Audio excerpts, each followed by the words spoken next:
My name is Jessica Mitchell, and I'm 26 years old. Growing up in the affluent neighborhoods of North Dallas, I believed I had won the father-daughter lottery. Robert Mitchell wasn't just my dad, he was my hero, my mentor, and the man who built a construction empire from absolutely nothing. Every Saturday morning, he'd take me to job sites across Texas, his calloused hands pointing out structural details while his voice swelled with pride. One day, Jessica, all of this will be yours. Mitchell Construction isn't just a business, it's a legacy. The workers respected him, city officials knew him by name, and at every Houston Business Council meeting, he'd introduce me as my brilliant daughter, the future of Mitchell Construction. Our bond felt unbreakable. When I graduated summa cum laude from SMU with a business degree, he threw a party at the Dallas Country Club. When I got accepted to law school, he bought champagne that cost more than most people's rent. "That's my girl," he'd beam, his chest puffing with genuine pride. Sharp as a tack and twice as determined, Mitchell Construction had grown into a $4 million operation spanning residential developments, commercial buildings, and municipal contracts across 3 counties. Dad's corner office in our downtown headquarters showcased awards, newspaper clippings, and photos of ribbon-cutting ceremonies. But the centerpiece was always the same, a framed photo of us breaking ground on his first major project, my tiny 7-year-old hands gripping an oversized shovel while he guided me from behind. For 25 years, I lived believing I was the center of Robert Mitchell's universe. His pride and joy, his chosen successor, the daughter who would carry forward everything he'd built with his bare hands and relentless determination. I had no idea how quickly unconditional love could turn into cold rejection. The morning after Dad cut me from his will, I sat in my downtown apartment staring at my laptop screen. 6 months. That's how long I gave myself to build something that would destroy him completely. Not just hurt him, destroy everything he'd built on the backs of honest workers and taxpayers. I started with what I already knew. During my junior year at SMU, Dad had asked me to help digitize his old financial records. "You're good with computers, sweetheart.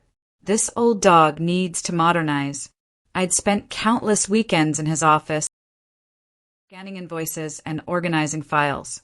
Back then, I'd noticed inconsistencies, but dismissed them as clerical errors. Now, with clear eyes and a burning need for justice, those inconsistencies looked like breadcrumbs leading to something much bigger. His password security was laughably weak. Jessica's dad, 123, had been his go-to for everything email, banking, even his offshore account portals. The man who'd built a multi-million-dollar empire couldn't be bothered to create secure passwords. His arrogance would be his downfall, that I accessed his email first, downloading years of correspondence. Late-night messages with county inspectors discussing consultation fees, coded conversations about material adjustments on insurance claims, references to alternative reporting methods for tax filings. Each email was another nail in his coffin. The document photography required more creativity. I couldn't just walk into his office and start taking pictures. Dad might be careless with passwords, but he wasn't stupid. Instead, I volunteered to help with his quarterly tax preparations. "I want to learn the business side," I told him over dinner. His eyes had lit up with the old pride. That's my girl, always thinking ahead. For 3 weeks, I spent evenings in his office, supposedly organizing files while actually photographing everything. Fake invoices inflating project costs by 300%. Insurance claims for equipment that was never damaged. Payroll records showing ghost employees whose wages went straight into Dad's personal accounts. The scope of his fraud was staggering that I invested in a high-resolution document camera disguised as a desk lamp. Every receipt, every forged signature, every falsified inspection report captured in crystal-clear detail. I created encrypted backups on 3 separate drives, storing them in safety deposit boxes across Dallas. The recording equipment came next. A pen camera for board meetings. A small device hidden in my purse for restaurant conversations.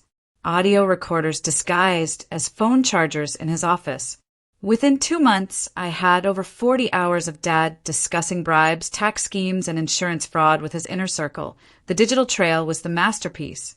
I traced money flowing from client accounts into shell companies, then to offshore banks in the Cayman Islands. Dad had been siphoning funds for over a decade, building a secret fortune while claiming modest profits to the IRS. The math was damning $2.3 million in unreported income over 7 years, but the most devastating evidence came from his own computer. Email threads detailing systematic overbilling of municipal contracts, photo albums of cash handoffs to city inspectors, spreadsheets tracking which officials had been compensated and for how much. He documented his own corruption with meticulous detail, never considering that his beloved daughter might one day use it against him.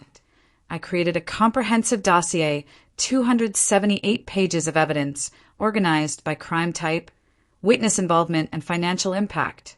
Tax evasion, insurance fraud, bribery, money laundering. Theft from clients Robert Mitchell had committed every white-collar crime in the book. The irony wasn't lost on me. The man who'd taught me to be thorough, to document everything, to always have backup plans, had trained me perfectly to take him down.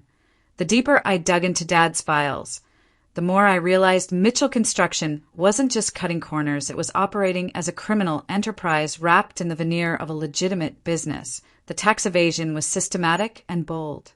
Dad had been underreporting income across 3 counties for over 8 years.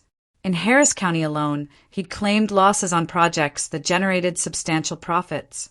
The Woodlands residential development that he'd bragged about netting $800,000 reported to the IRS as a $200,000 loss.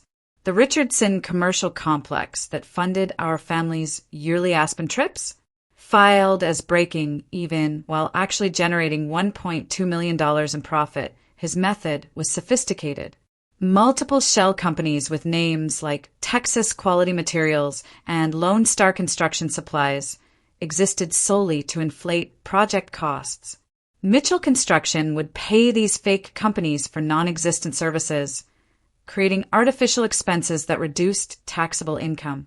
The money would flow through the shells into offshore accounts, then return as loans to Dad's personal investment portfolio. The insurance fraud was even more brazen. I found claims for equipment that had never been damaged, medical expenses for workers who'd never been injured, and property damage that existed only on paper. A single storm in 2019 had allegedly destroyed $340,000 worth of equipment across 4 job sites.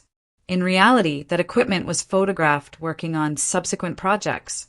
Dad had simply moved machinery between sites, filing separate claims for the same items under different policy numbers. Point 1, particularly damaging recording, captured Dad explaining his strategy to his accountant.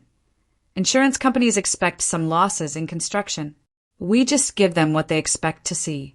A little water damage here, some equipment theft there.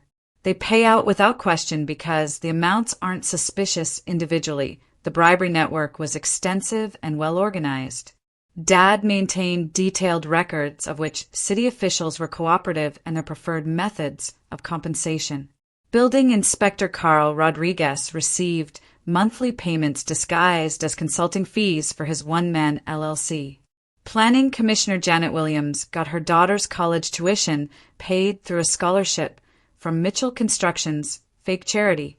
County Engineer David Park received expensive hunting trips charged as client development expenses. I found receipts for $127,000 in bribes over 4 years, all carefully documented and categorized. Dad had even rated officials on their reliability and value for money. Rodriguez earned an A+ rating with a note: reliable, discreet, never greedy. Worth every penny for smooth inspections, the theft from clients was perhaps the most personal betrayal. Dad regularly overbilled customers by 20 to 40%, hiding the charges in complex subcontractor invoices. Mrs. Henderson, a widow who'd hired Mitchell Construction to build her dream home, had been charged $78,000 for premium foundation work that cost Dad $31,000 to complete. The Martinez family paid $45,000 for upgraded electrical systems that were standard installation with basic materials, but the subcontractor theft was what truly disgusted me. Dad systematically underpaid the Hispanic crews, who formed the backbone of his workforce. Contracts promised $18 per hour for skilled labor, but payroll records showed payments of $12 per hour with deductions for equipment rental and transportation fees that existed only on paper. These men, many supporting families both in Texas and Mexico, were being robbed by the man they trusted to pay fair wages. I discovered Dad maintained 2 sets of books, one showing legal profits for tax purposes, another tracking his actual earnings from fraud. The real numbers were staggering. While Mitchell Construction officially netted $400,000 annually, Dad's criminal activities generated an additional $800,000 per year in unreported income. The offshore accounts told the complete story. Between 2015 and 2022, Dad had moved $6.2 million through Cayman Islands banks, disguised as equipment purchases and international consulting fees. The money sat in accounts under shell company names, earning interest while the IRS and his victims remained oblivious to its existence.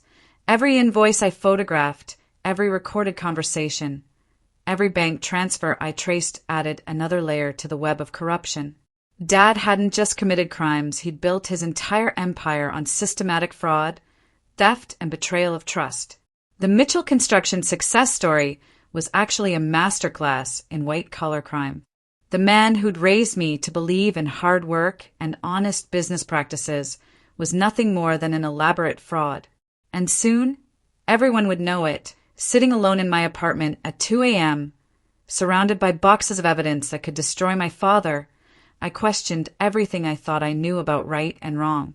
The rational part of my mind understood that Robert Mitchell was a criminal who deserved to face consequences. But the daughter in me kept remembering Saturday morning pancakes and bedtime stories about building something lasting and honest. The guilt was overwhelming some nights. I'd look at childhood photos scattered across my desk, Dad teaching me to use a level at age 8, both of us grinning in hard hats at a ribbon cutting, his proud smile when I graduated from SMU, and wonder if I was betraying something sacred. Family loyalty had been drilled into me since childhood. Mitchell's stick together, he used to say. Blood is thicker than business.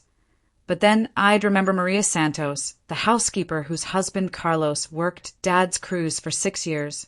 Carlos came home exhausted every night, proud of the homes he was building, never knowing he was being cheated out of thousands in wages. That stolen money bought our family vacations, while Maria worked 3 jobs to make ends meet.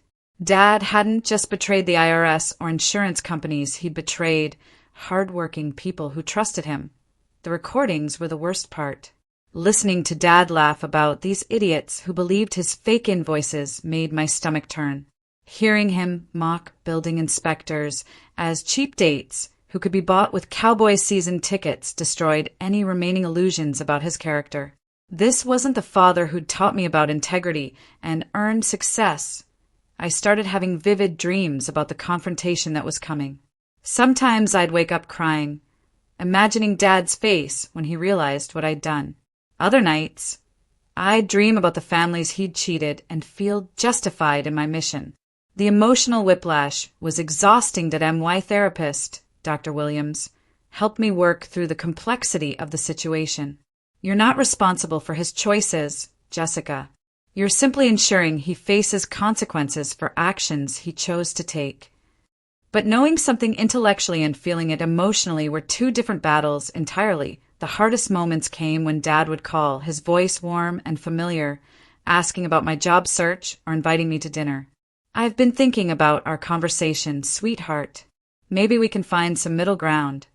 The hope in his voice made me want to burn all the evidence and pretend I'd never discovered his crimes. But then I'd remember his words the night he disowned me. I won't have my life's work supporting your lifestyle. His life's work was built on theft and lies. Every dollar he'd accumulated came from cheating honest people. If he could disown his daughter for loving authentically, he deserved to lose everything he'd gained through deception. The decision became clearer each day. Robert Mitchell had made his choices. Now I was making mine. If you've ever discovered something devastating about someone you loved, you understand the impossible choice I was facing. The person who raised you, who taught you your values, whose approval meant everything suddenly revealed as someone completely different from who you believed them to be. Before I tell you how I finally took action, I need to hear from you. Have you ever had to choose between family loyalty and doing what's right? Drop a comment below about a time when you had to stand up for your principles, even when it meant standing against someone you loved. Where are you watching from, and what time is it there? I read every single comment, and I'm building a community of people who understand that sometimes love means holding people accountable for their actions. If you're finding value in this story about choosing justice over comfort, please hit that like button and subscribe to Revenge with Alice. We're creating a space for people who refuse to stay silent when they witness wrongdoing, even when the wrongdoer is family. The next part of my story will show you exactly how I used Dad's own systems against him. Trust me, you won't want to miss what happens next. 3 months into my evidence gathering, I decided it was time to act. I'd accumulated enough material to put Dad in federal prison for 20 years, but I needed to deliver it in a way that couldn't be traced back to me. The irony of using his own computer and email account to destroy him felt like poetic justice. I waited for the perfect opportunity. Dad's monthly golf trip to Houston with his business partners always left his office computer logged in and unattended. His assistant, Mrs. Patterson, left at exactly 5 p.m. every day, and security wouldn't check the building again until 10 p.m. That gave me a 5-hour window to work undetected. The plan was elegant in its simplicity. Using Dad's own email account, I would send an anonymous tip to the FBI, IRS, and Texas State Insurance Commission simultaneously. The beauty was that investigators would eventually trace the email back to Robert Mitchell himself, making it impossible for him to claim innocence or blame external enemies. I accessed his computer using the same password that had protected his accounts for years. Jessica's dad 123. The irony wasn't lost on me that my name would be part of his downfall. I created a new email folder buried deep in his directory structure and began crafting the most important message of my life. The email was precise and professional. I am writing to report systematic fraud at Mitchell Construction, Dallas, Texas. The attached documentation provides evidence of tax evasion, insurance fraud, bribery of public officials, and theft from clients totaling over $6 million.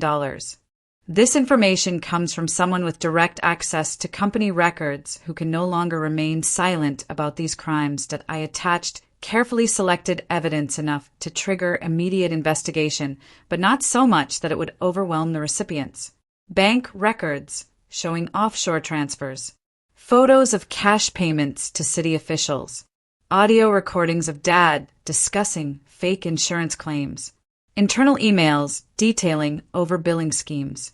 Each piece of evidence was a smoking gun that would demand federal attention. The email went out at 7:23 p.m. on a Tuesday evening to 12 different investigators across 3 agencies. I used Dad's executive email signature, complete with his contact information and the Mitchell Construction logo. When authorities eventually traced the communication, it would appear that Robert Mitchell had turned himself in. After sending the emails, I wiped the computer's browser history and deleted all traces of my activity. Then I drove home and waited for the phone to ring. It took exactly 72 hours for the first FBI agent to call Mitchell Construction requesting a meeting. The FBI's initial contact with Dad was polite but firm. Special Agent Rodriguez called on Friday afternoon, identifying himself as part of the Bureau's Financial Crimes Division and requesting a meeting to discuss irregularities in your company's federal contracts and tax filings. Dad's response was textbook guilty behavior, immediate defensiveness, followed by demands to know who had made accusations. I watched from coffee shops across the street as black SUVs began appearing in Dad's office building parking garage. Federal agents in dark suits carrying briefcases became regular fixtures in the lobby. Each visit lasted longer than the previous one, and Dad's demeanor grew more frantic with every encounter. The beautiful thing about federal investigations is their methodical nature. While Dad scrambled to understand what evidence they possessed, the agents were systematically building their case using the roadmap I'd provided. They requested his tax returns for 7 years.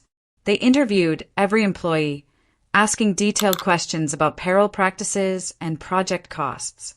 They contacted his bank requesting complete transaction histories for all business and personal accounts to Mrs. Patterson, Dad's loyal assistant for 15 years, quit after the third FBI visit. She'd worked for him through thick and thin. But federal agents asking about forged documents and cash payments was more than her nerves could handle. Her departure left Dad isolated and paranoid, jumping at every phone call and suspicious of everyone around him. The local business community began whispering. Dad's weekly lunch meetings with other construction company owners grew tense as associates distanced themselves from potential federal scrutiny. His invitation to speak at the Dallas Construction Association's annual conference was quietly withdrawn. Subcontractors who'd worked Mitchell construction projects for years started demanding payment in advance. Unwilling to risk getting caught in a fraud investigation, I felt a perverse satisfaction watching Dad's carefully constructed world crumble. The man who'd built his reputation on reliability and trust was now seen as toxic by the very community that had once respected him. Every paranoid glance over his shoulder, every sleepless night wondering when the axe would fall, was justice for the families he'd cheated and the workers he'd exploited. But the real pressure came from his own guilt. Dad started drinking heavily, something he'd never done before. His hands shook during phone calls. He snapped at employees over minor issues. The weight of his crimes was finally crushing him, and watching his deterioration confirmed that I'd made the right choice. The federal net was tightening and Robert Mitchell was running out of places to hide. The investigation consumed my life in ways I hadn't anticipated. Every conversation became an analysis of what people knew or suspected. Every phone call made me wonder if federal agents were listening. The isolation was crushing. I couldn't confide in friends about what I'd done. Couldn't seek comfort from family members who still believed in Dad's innocence. I lost 12 pounds from stress and stopped sleeping through the night. My job performance suffered as I obsessively followed news coverage and monitored Dad's increasingly erratic behavior. Dr. Williams increased our therapy sessions to twice weekly, helping me process the guilt and anxiety that threatened to overwhelm me. The worst part was pretending normalcy during family gatherings. Sitting at Sunday dinner while Dad complained about federal harassment and vengeful competitors trying to destroy honest businesses required acting skills I didn't know I possessed. My mother would pat his hand sympathetically while I fought the urge to scream that he'd brought this on himself. Friends from college reached out less frequently. I'd become unreliable, canceling plans at the last minute and offering vague explanations about family stress. The few people who knew about Dad's legal troubles assumed I was struggling with concern for him, never suspecting I was the architect of his downfall. The isolation was the price of justice, and some nights I wondered if it was worth it. The call came at 6:47 a.m. on a Thursday morning. I was getting ready for work when my phone buzzed with a text from my neighbor across from Dad's River Oaks mansion. "Something big happening at your father's house. FBI everywhere." I threw on clothes and drove the 15 minutes to his neighborhood, parking 3 blocks away where I could observe without being noticed. What I saw took my breath away. 12 black SUVs lined the circular driveway. Agents in navy windbreakers marked FBI carried boxes and computers from the house in a steady stream. Yellow crime scene tape blocked the entrance, and news vans were already setting up across the street. This was it. The moment I'd been building toward for 6 months was finally happening, and I felt simultaneously vindicated and terrified. From my position behind a massive oak tree, I watched federal agents execute the search warrant with military precision. They moved through Dad's house like they knew exactly where to look, which they did. thanks to the detailed floor plans I'd included in my anonymous tip. Agent Rodriguez directed teams to specific locations: Dad's home office, the basement safe, and most importantly, the climate-controlled room where he stored his expensive whiskey collection. I could see Dad through the living room windows, still in his bathrobe, gesturing frantically at Agent Rodriguez. Even from a distance, his body language screamed panic and indignation. He kept pointing at documents, probably trying to explain away the evidence they were discovering in real time. His lawyer, Frank Morrison, arrived 20 minutes into the search, briefcase in hand and looking grim. The agents worked methodically, photographing everything before removal. I watched them carry out computer hard drives, filing cabinets, and boxes of financial records. One agent emerged with a bag containing what looked like cell phones and recording devices, evidence I hadn't even known existed. Dad had been more careless than I'd realized. The search of his whiskey room was particularly thorough. Dad collected rare bourbon and scotch, displaying bottles worth thousands of dollars in custom mahogany cases. I knew he kept his most valuable bottles in a temperature-controlled vault behind the main display, but I'd never been inside that inner sanctum. Now I watched agents carefully removing bottles and examining the storage area with flashlights and metal detectors. Something was taking longer than expected in that whiskey vault. Multiple agents crowded around a specific section, and I could see them photographing something extensively. Agent Rodriguez made several phone calls while pointing at whatever they'd discovered. The excitement among the federal team was palpable. They'd found something significant beyond the financial evidence I'd provided, and why Mother arrived home from her morning tennis match at 8:30, pulling into the driveway only to be stopped by FBI agents. I watched her face change from confusion to horror as the situation became clear. She stood in the driveway, clutching her tennis racket like a weapon, staring at the controlled chaos consuming her perfectly manicured world. Neighbors began gathering despite the early hour, whispering behind their hands and taking photos with their phones. The Hendersons, the Garcias, the Williamses, all families that had socialized with my parents for years, now stood gawking as federal agents dismantled Dad's carefully constructed reputation brick by brick. WY 10 a.m. The agents had filled 2 moving trucks with evidence. I counted 47 boxes being loaded, each one labeled and documented. Dad's computers, financial records, client files, personal correspondence, everything that could prove his crimes was now in federal custody. The media circus was growing.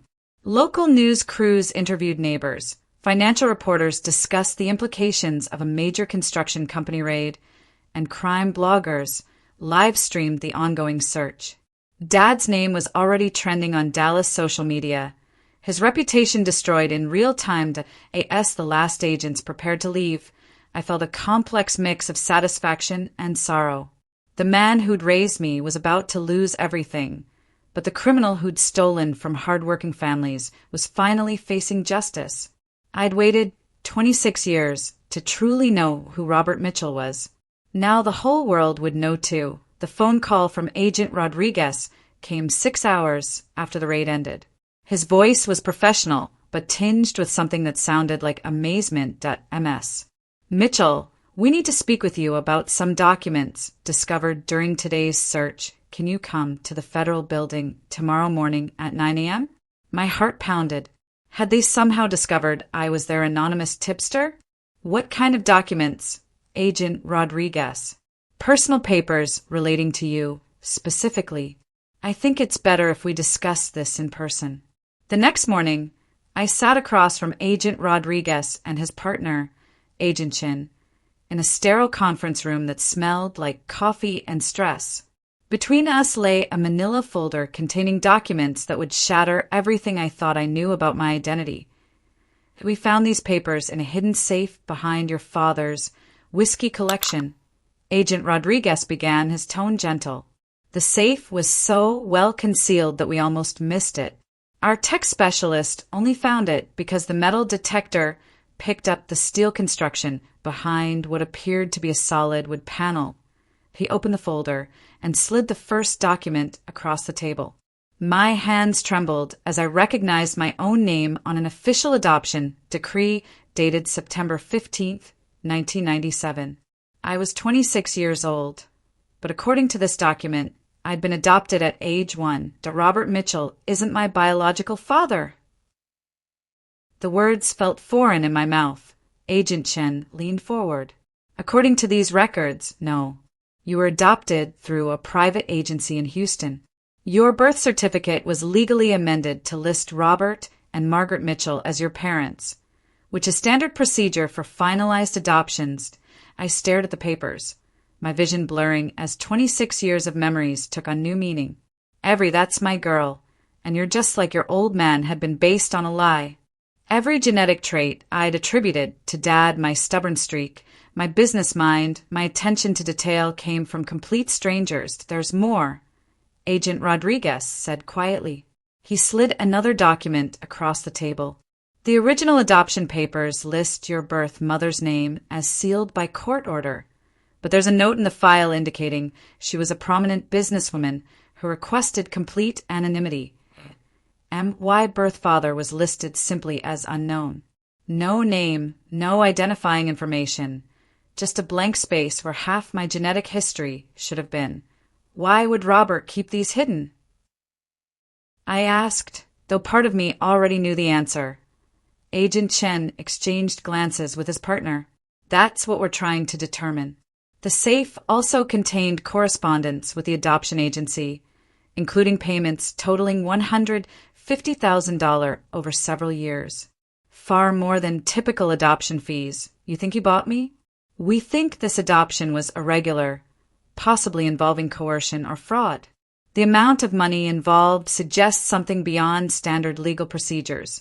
I looked at the documents again, feeling like I was reading about a stranger's life. Everything solid in my world, my name, my family, my identity had just turned to quicksand. Robert Mitchell wasn't just a criminal. He was a man who'd built his family on lies as elaborate as his business fraud. Driving home from the FBI office, I had to pull over twice because my hands were shaking too badly to steer. 26 years of my life had just been revealed as an elaborate fiction. The man I'd spent 6 months trying to destroy wasn't even my real father. I sat in my apartment that evening, spread adoption papers across my coffee table, trying to process the magnitude of what I'd learned. Every family photo on my walls now looked different. Every childhood memory carried new questions. Had Robert and Margaret always known I wasn't their biological child? When they looked at me, did they see their daughter or a transaction they'd completed decades ago? The $150,000 in payments to the adoption agency haunted me most. That wasn't standard adoption cost, that was purchasing a human being. But why? What had driven Robert Mitchell to pay such an enormous sum for a baby? And why had my biological mother given me up to him? I called Dr. Williams for an emergency session, but even her professional calm couldn't help me navigate this identity earthquake. Jessica, you're still the same person you were yesterday, she said gently.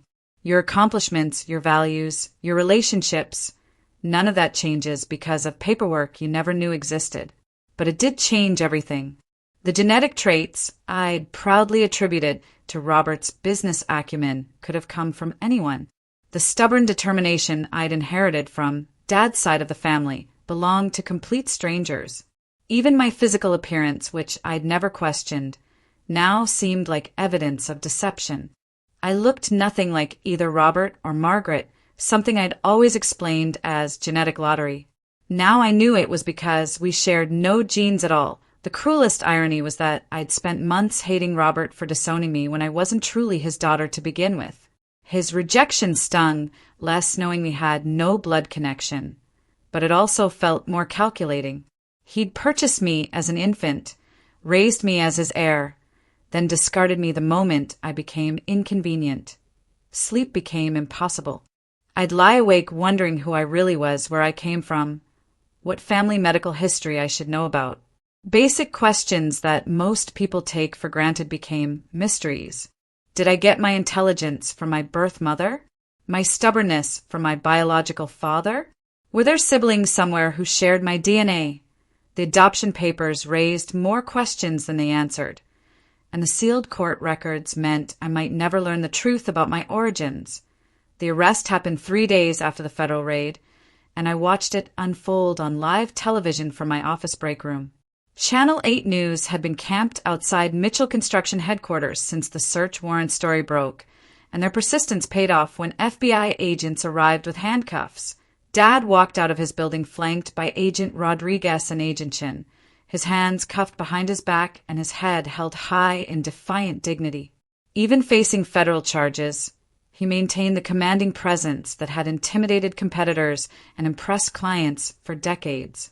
But the orange jumpsuit they'd given him at the processing center would strip away that last vestige of authority. The charges were read on live television: wire fraud, tax evasion, money laundering, bribery of public officials, and conspiracy to defraud the United States.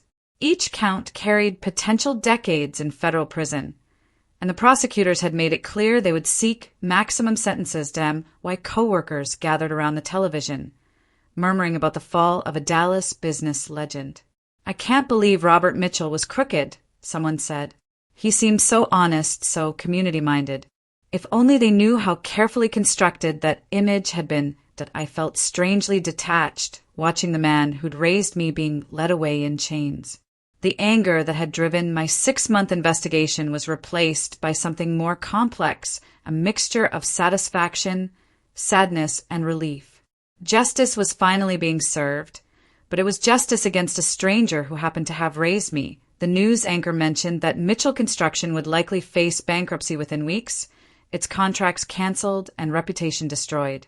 47 employees would lose their jobs, suppliers would go unpaid, and ongoing projects would remain unfinished. Dad's crimes had consequences that rippled far beyond his own fate. As the FBI car disappeared from view, I realized that Robert Mitchell, the father figure, was gone forever. But Robert Mitchell, the criminal, would face the justice he deserved. The media coverage was relentless and brutal. Within hours of Dad's arrest, investigative reporters were dissecting every aspect of Mitchell Construction's operations. The Dallas Morning News ran a front-page exposé detailing the scope of his fraud. Local television stations interviewed former employees, cheated clients, and bribed officials who suddenly claimed they'd always suspected something was wrong. I became a person of interest in the media coverage, though not for the reasons I'd expected. Reporters identified me as Robert Mitchell's daughter and tried to contact me for comment about his arrest. I declined all interviews, but that didn't stop them from speculating about my role in the family business and my relationship with my criminal father. The most difficult part was pretending shock and betrayal for public consumption.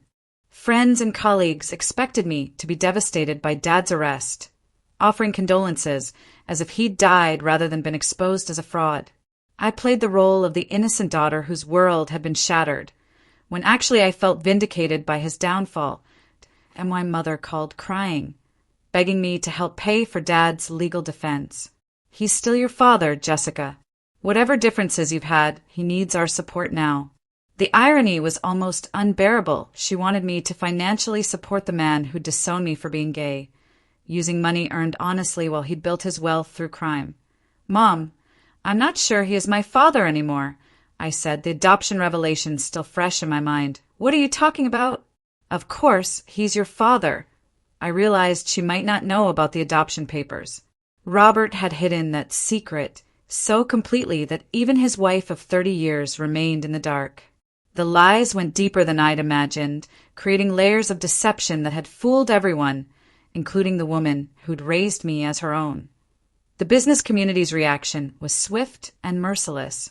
Companies that had partnered with Mitchell Construction for decades issued statements distancing themselves from his criminal activities.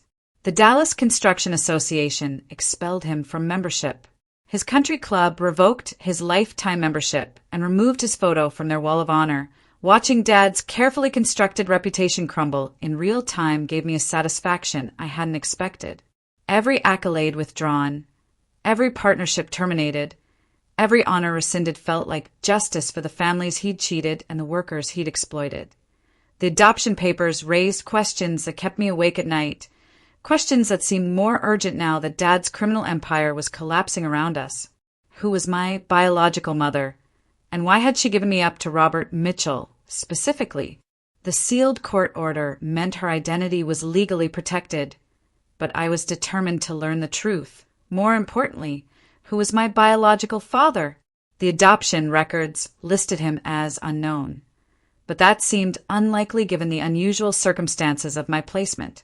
Someone had paid $150,000 to ensure I ended up with Robert Mitchell specifically, not just any adoptive family. That suggested a connection between my birth parents and the man who'd raised me that I hired a private investigator, David Park, who specialized in unsealing adoption records.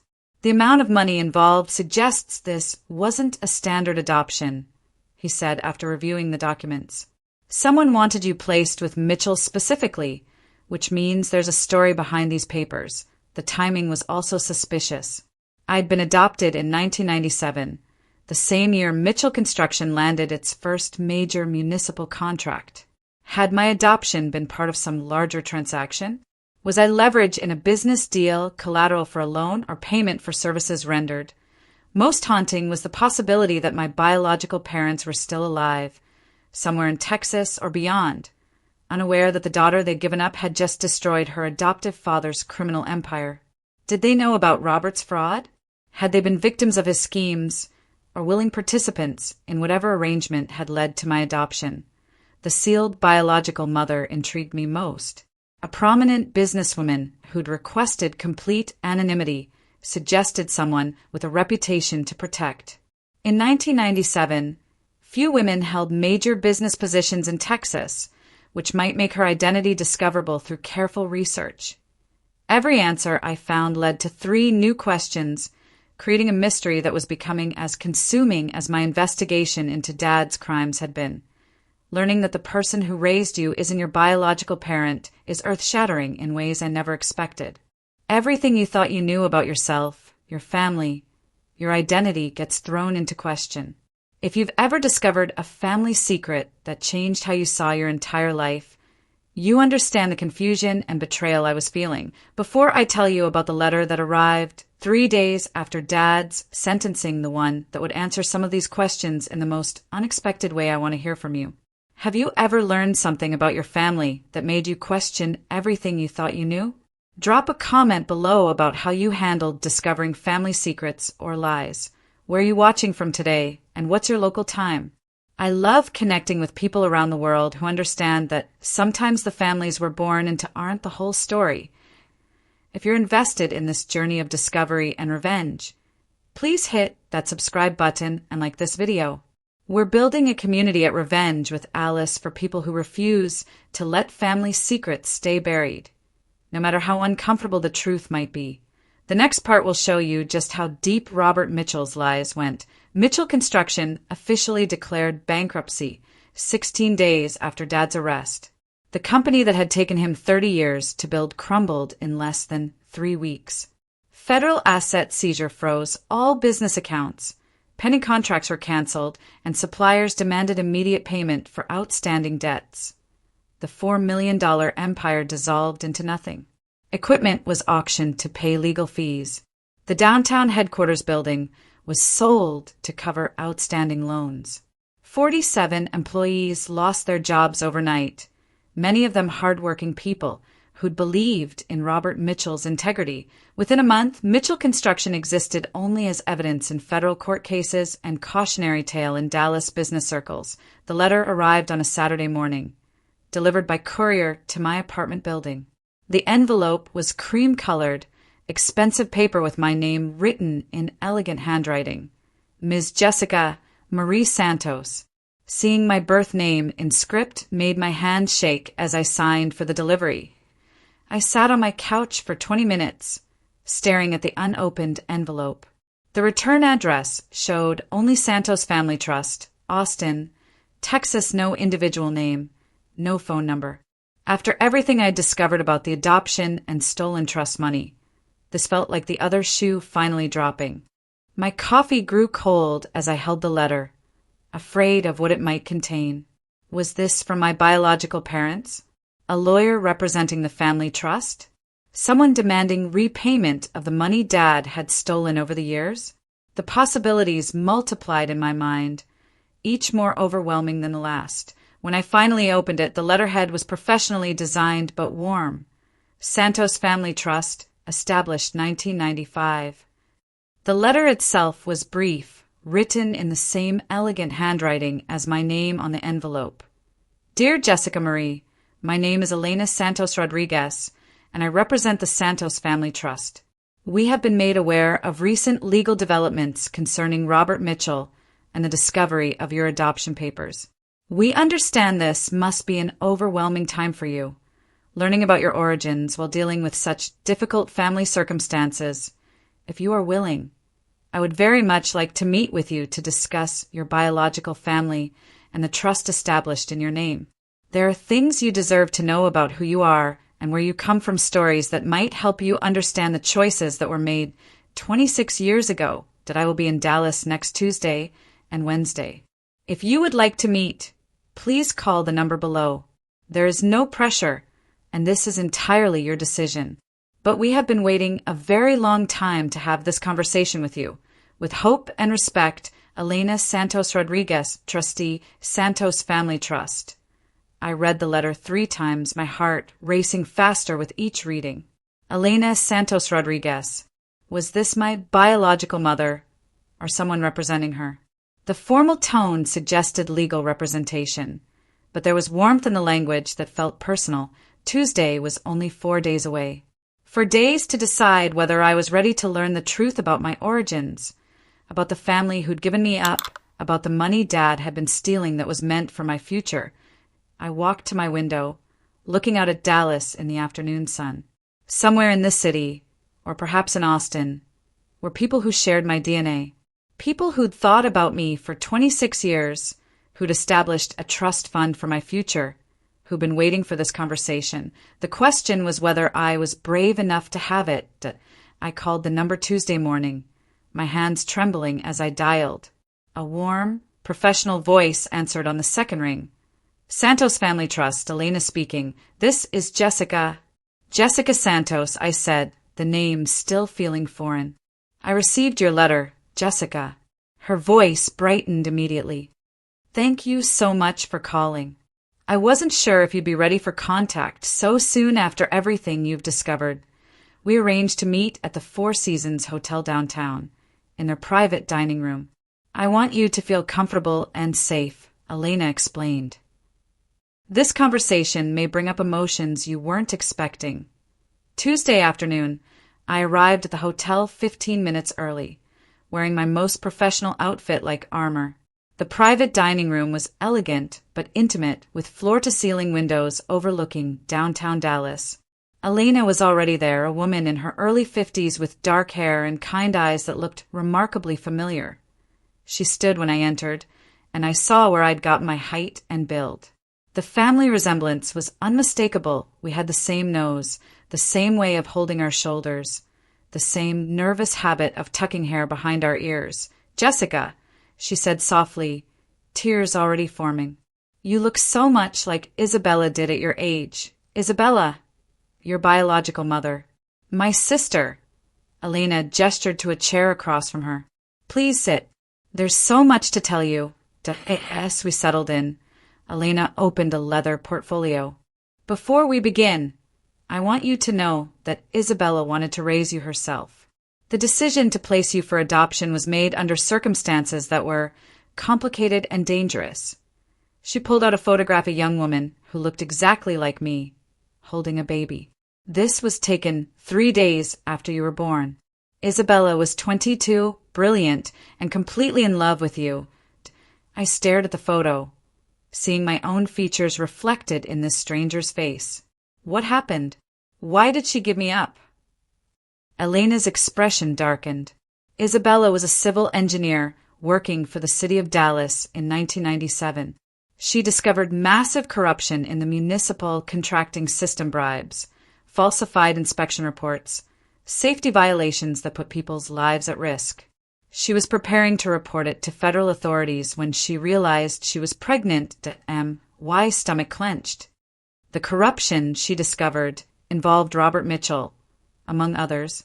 Mitchell Construction had been bribing city officials for years, cutting corners on safety inspections, falsifying reports.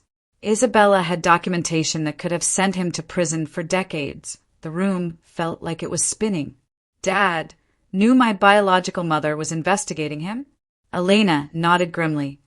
Not only that he knew, she was pregnant and unmarried. In 1997, that still carried social stigma, especially for a professional woman. Robert Mitchell approached Isabella with a proposition. He would adopt her child and provide financial security, but only if she destroyed the evidence of his corruption and disappeared from Dallas permanently. I couldn't breathe. She gave me up to protect me from Dad? She gave you up because Robert Mitchell threatened to destroy her career and reputation if she exposed his crimes. But she was brilliant, Jessica.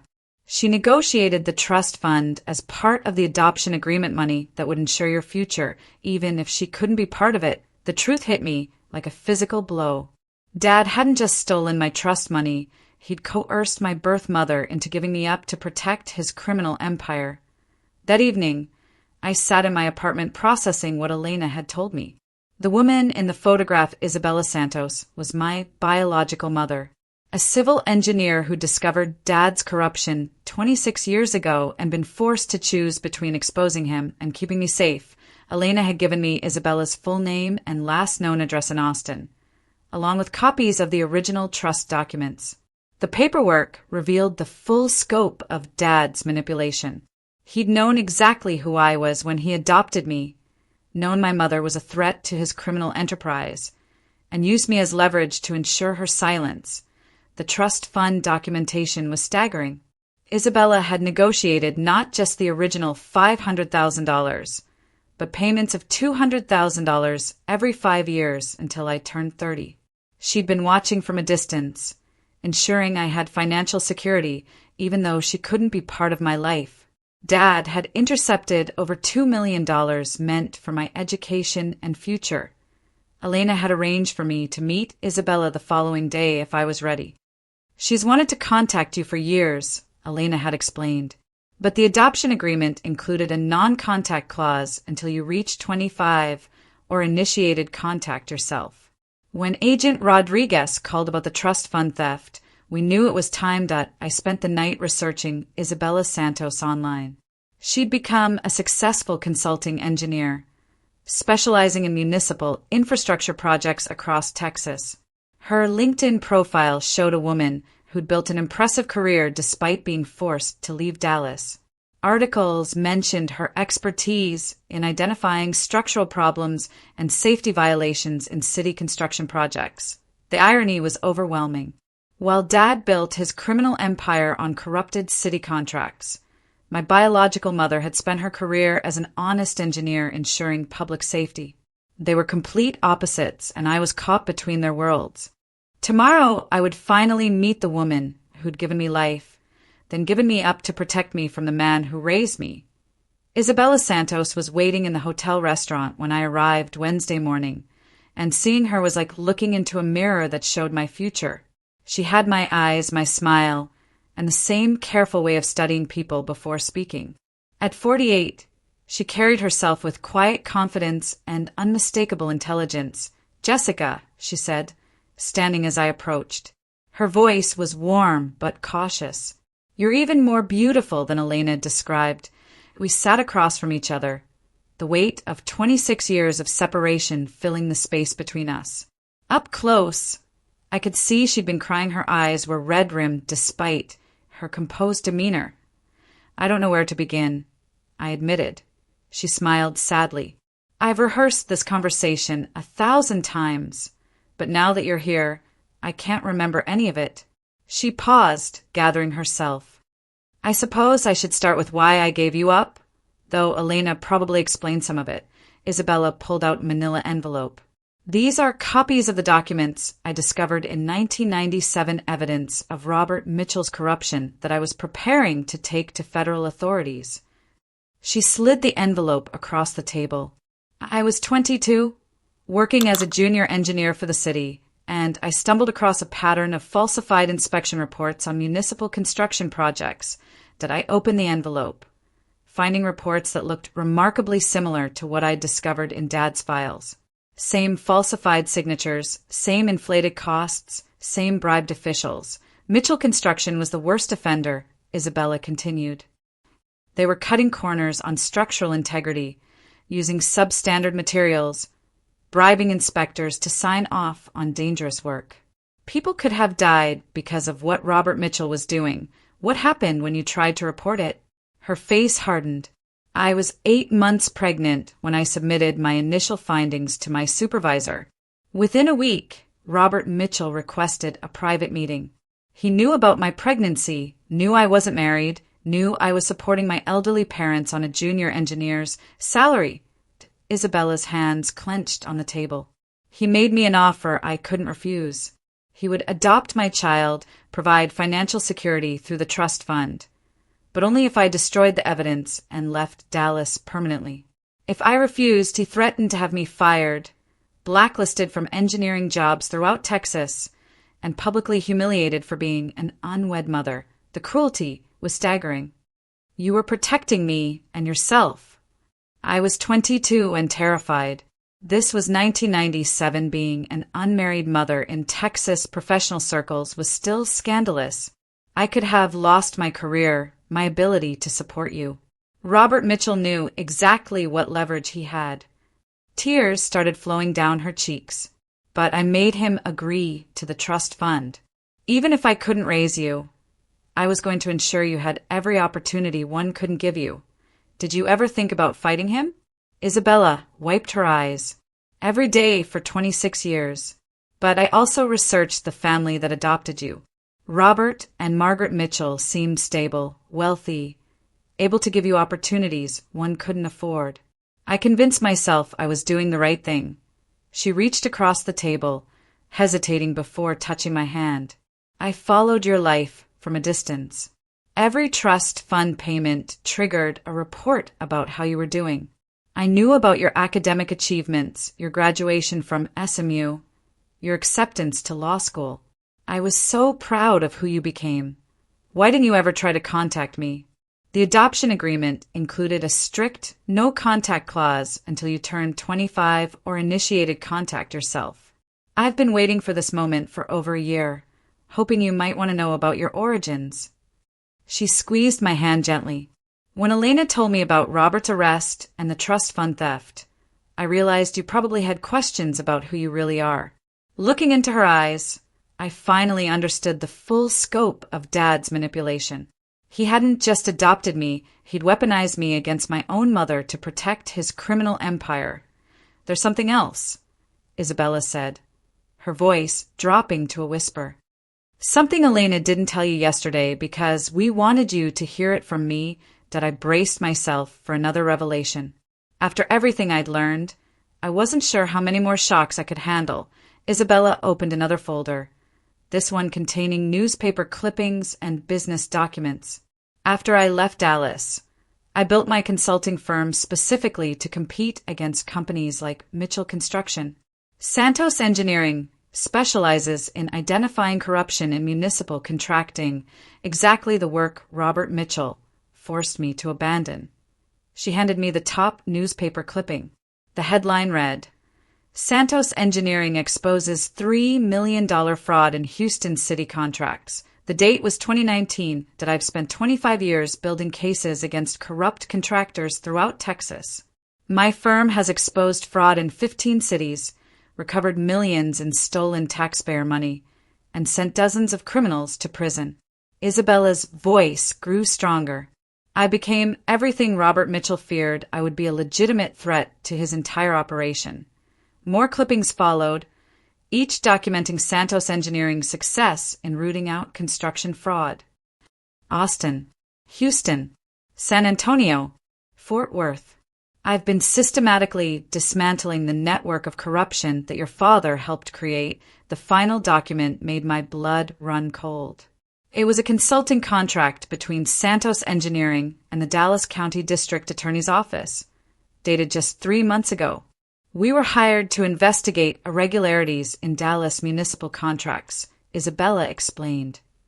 I've been building a case against Mitchell Construction since December. I stared at her. You're the one who exposed Dad to federal authorities. Isabella shook her head. No, that was someone else entirely. But when the FBI contacted me about their investigation, I provided additional evidence for my research. Years of documentation proving Robert Mitchell's crimes went back much further than they initially suspected. The realization hit me like a hammer. You've been hunting Dad for 25 years. I've been seeking justice for 25 years, she corrected. Robert Mitchell stole my daughter, stole my life's work, and built his empire on corruption and threats. But he made one crucial mistake. He let me live, and he underestimated what I would become. Isabella leaned forward, her eyes blazing with determination. Your father didn't just adopt you, Jessica. He turned you into a weapon against me, then stole the money meant to ensure your future.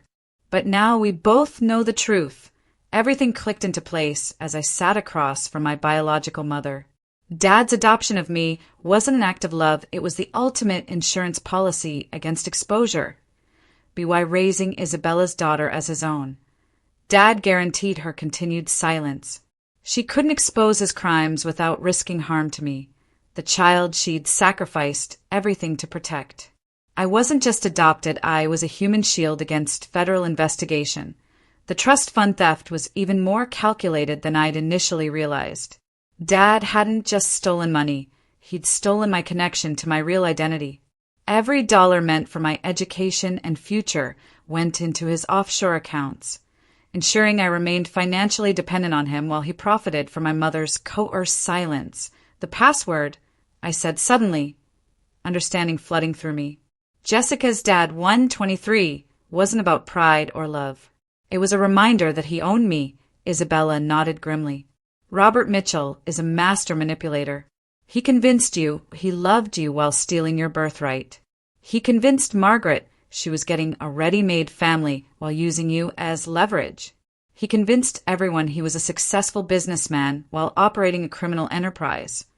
But the most calculated part was how he'd shaped my entire childhood around his narrative. Every story about family loyalty, every lesson about earned success, every moment of pride he'd expressed in me, all designed to keep me from questioning his version of reality. When you came out as gay and he disowned you, Isabella continued, he no longer needed you as leverage. I'd built my own life, my own success. You were no longer useful to him. So he discarded you. Dad had used me against my own mother for 26 years. But in trying to destroy me, he'd finally given me the motivation to destroy him. The student had become the teacher, and Robert Mitchell was about to learn the cost of his deceptions. This discovery about my true identity raises questions that go beyond just my story. How do you define family when the people who raised you used you as a weapon against your own biological parents? I want to hear from this community about your experiences with identity and family. Have you ever discovered that your family story wasn't what you thought it was? Drop a comment below about how you've navigated questions about who you really are when the foundation of your identity shifted. Where are you watching this from, and what time is it there? I'm building a community of people who understand that family isn't just about blood, it's about truth, respect, and genuine care. If you're invested in finding out how this story ends, please hit that like button and subscribe to Revenge with Alice. We're creating a space for people who've had to rebuild their understanding of family and identity after devastating revelations. The next part will show you what happened when I finally confronted both my past and my future. Trust me, you won't believe how this story concludes. Standing in my apartment 3 weeks after meeting Isabella, I faced the most important decision of my life. On my kitchen table lay 2 documents, a victim impact statement for Robert's sentencing hearing, and Isabella's invitation to join Santos Engineering as a partner. The victim impact statement felt necessary but hollow. What could I tell the court that they didn't already know? That Robert had manipulated everyone around him? That his crimes went deeper than financial fraud? The judge would sentence him based on evidence, not my personal betrayal. That Isabella's offer represented something different entirely. She wanted to build something together, using our combined experiences to expose corruption throughout Texas. "We could be partners," she'd said during our second meeting. "Your investigative skills and my engineering expertise could protect families from predators like Robert." The choice wasn't between punishment and forgiveness. Robert would face consequences regardless of my involvement. This was about whether I would define myself by his crimes or by my own values. I picked up my phone and called Isabella. "I accept your partnership offer," I said, "but I want to testify at the sentencing hearing first. People need to understand the full scope of what he did." Her voice brightened with pride. "That sounds exactly right, Jessica. Building a relationship with Isabella felt like learning a new language. We shared genetics and similar mannerisms. But 26 years of separation had created different communication styles, different assumptions about family dynamics. She approached our growing relationship with careful respect for boundaries I might not even know I had. Instead of trying to reclaim lost time, Isabella focused on creating new memories. Coffee meetings became weekly dinners. Business discussions evolved into personal conversations about our shared interests in architecture, our mutual love of mystery novels, our similar approaches to problem solving. The Santos family history she shared felt like discovering a hidden room in a house I'd lived in all my life. Engineers, teachers, small business owners who built their success through honest work and community involvement. People who would have been proud of my academic achievements without expecting me to carry forward their criminal enterprises. Margaret, my adoptive mother, struggled with these revelations.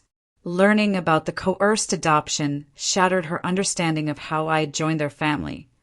But she eventually expressed relief that I had found my biological roots. The months following Robert's conviction transformed me in ways I hadn't expected. Discovering my true heritage didn't erase the woman I'd become, but it explained aspects of my personality that had never quite fit Robert's narrative about inherited traits. My analytical mind came from Isabella's engineering background. My sense of justice reflected the Santos family's commitment to honest work. My resilience stemmed from a genetic line of people who'd overcome challenges without resorting to crime or manipulation. Most importantly, I learned that authenticity requires courage. Living honestly means accepting uncomfortable truths about the people who raised you, while choosing to become someone worthy of the family who gave you life. I was finally completely myself. Your journey to authenticity might look different from mine, but the courage required is the same. Share your story about choosing truth over comfort in the comments below. Where are you watching from today? Subscribe to join our community of people committed to living authentically, regardless of the cost.